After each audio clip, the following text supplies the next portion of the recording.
আপোনালোকে যদি এক্সপোৰ্টৰ কথা ভাবিছে তেতিয়াহ'লে আজি এটা এনেকুৱা ধৰণৰ প্ৰডাক্টৰ কথা ক'ম যিটো অসমত এভেইলেবল আছে আৰু যিটো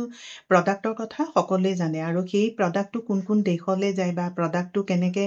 মানে আগতে বেন কৰি থৈছিলে এতিয়া সেইটো মানে বেনটো উঠাই দিছে ফ্ৰী হৈছে গতিকে সেই প্ৰডাক্টটোৰ ওপৰত আপোনালোকে কাম কৰিব পাৰে আৰু সেই প্ৰডাক্টটো হৈছে ৰাইচ ব্ৰেন মানে DORB বুলি কয় ডি অইল ৰাইচ ব্ৰেন সেইটো হৈছে চাউলৰ ভুচি এতিয়া আমাৰ মিলবিলাকত সেই প্ৰডাক্টটো এভেইলেবল আছে আৰু সেই প্ৰডাক্টটোৰ কথা সকলোৱে জানে আগতে এইটো প্ৰডাক্ট প্ৰহিবিটেড কৰি থৈছিল এইটো মানে পঠাব পৰা নাছিলে 2 বছৰ ধৰি মানে 2023তে এইটো প্ৰহিবিটেড কৰি থৈছে কিন্তু এতিয়া ৰিচেণ্টলি অক্টোবৰ 3 তাৰিখে এইটো ফ্ৰী কৰি দিছে গতিকে এই প্ৰডাক্টটো এটা গ্ৰেট অপৰচুনিটি আছে বিভিন্ন দেশলৈ যায় এতিয়া আজি ভিডিঅ'টোত এইখিনি গোটেইখিনি ডিছকাছ কৰিম যে কোন দেশলৈ যায় বা মেনুফেকচাৰিং বা কেনেকুৱা ধৰণৰ মানে ক'ত ইউজ হয় বা সেইখিনিৰ ওপৰত ডিছকাছ কৰিম গতিকে আপোনালোকে এনেকুৱা এক্সপৰ্টত এই বহুত ধৰণৰ অপৰচুনিটি আহি আছে বা এনেকুৱা ধৰণৰ প্ৰডাক্টবিলাক এতিয়া ফ্ৰী কৰি দিছে গতিকে আহক আপোনালোকে আমাৰ ইনষ্টিটিউটত অসমীয়াতে শিকোৱা হয় কণ্টেক্ট নাম্বাৰ দিয়া আছে এবাৰ শিকি লওক সকলোবিলাক কাণ্ট্ৰি সকলোবিলাক প্ৰডাক্টৰ কাৰণে প্ৰচিডিঅ'ৰ একেই মেনুফেকচাৰিং প্ৰচেছ হৈছে যেতিয়া আপোনাৰ চাউলটো ওলাই মিলত তেতিয়া আপোনাৰ চাউলৰ পৰা চাউলৰ ভুচিটো ওলায় আৰু এই ভুচিটো ডাইৰেক্টলি আপোনাৰ এনিমেলছ বা জন্তুক আপোনাৰ দিলে এইটো অপকাৰ হ'ব গতিকে তাৰ পৰা সেই ভুচিটোৰ পৰা মানে 10 to 20% অইল থাকে আৰু সেই অইলটো এক্সট্ৰেক্ট কৰে তাৰমানে সেই অইলটো উলিয়াই আৰু এনেকুৱা ধৰণৰ চলভেণ্ট মানে আছে বা তাতে কৰে বা এনেকুৱা মেচিন আছে সেই মেচিনৰ দ্বাৰা মানে এইখিনি উলিয়াই লয় আৰু যেতিয়া তেলটো ওলায় আৰু তাৰ পাছত যিটো প্ৰডাক্ট মানে হয় সেই প্ৰডাক্টটোহে এক্সপোৰ্ট হয় আৰু সেই প্ৰডাক্টটোতে মানে DORB বুলি কয় ডি অইল মানে ৰাইচ ব্ৰেণ্ড এইটো পৃথিৱীৰ বিভিন্ন দেশলৈ যায় আৰু এইটো মেইনলি ইউজ হয় মানে এনিমেলছ বা মাছৰ খাদ্য হিচাপে ইউজ কৰে কাৰণ ইয়াত প্ৰটিন থাকে কেলছিয়াম থাকে ফাইবাৰ থাকে গতিকে এইটো বহুত ডিমাণ্ডেড প্ৰডাক্ট হয় এইটো আগতে বেণ্ড আছিলে মানে 2023তে বেন কৰি থৈছিল এতিয়া বেন কিয় কৰিছিল মানে গভৰ্ণমেণ্টে ইয়াতে মানে দামটো প্ৰাইজিঙৰ কাৰণে এইটো বেন কৰি দিছিল কাৰণ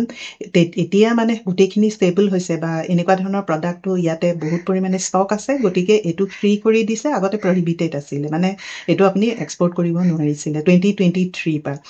আৰু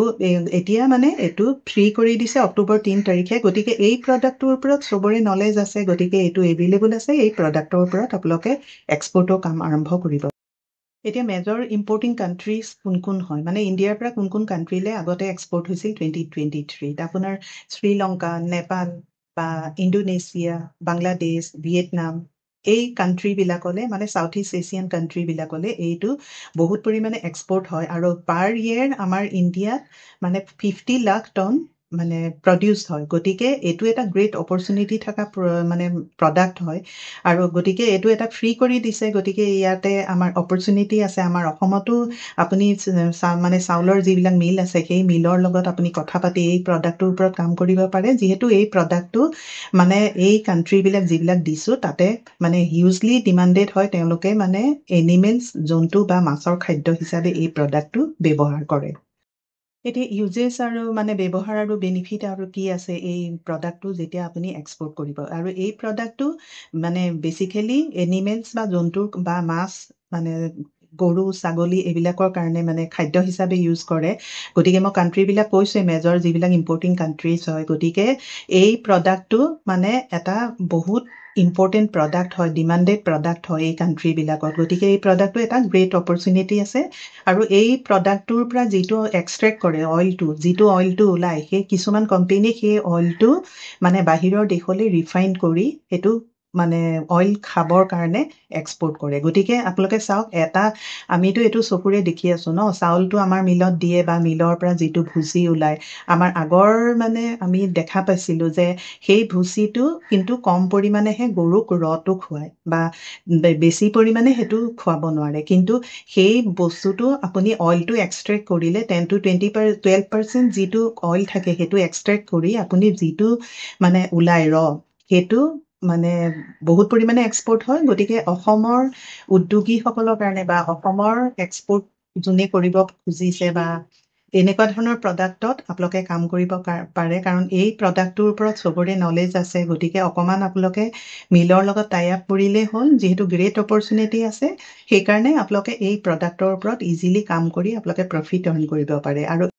এতিয়া ডকুমেণ্টছ কি লাগিব মানে ডকুমেণ্টেশ্যন কি লাগিব এই প্ৰডাক্টটো যেতিয়া আপুনি এক্সপৰ্ট কৰিব IEC লাগিব GST লাগিব ট্ৰেড লাইচেঞ্চ লাগিব এইখিনিতো কমন আগতে মই আগৰ ভিডিঅ'বিলাকতো কৈছোঁ আৰু RCMC আপুনি চলভেণ্ট এক্সট্ৰেকশ্যন এছ'চিয়েশ্যনৰ পৰা আপুনি RCMC ল'ব লাগিব আৰু export invoice packing list certificate of origin আৰু ফাইটোচেনিটৰী চাৰ্টিফিকেট আৰু যদি আপুনি LC পে'মেণ্ট টাৰ্মত কাম কৰে তেতিয়াহ'লে LC অৰ্ডাৰ সেইখিনি মই আগৰ ভিডিঅ'বিলাকত ষ্টেপ বাই ষ্টেপ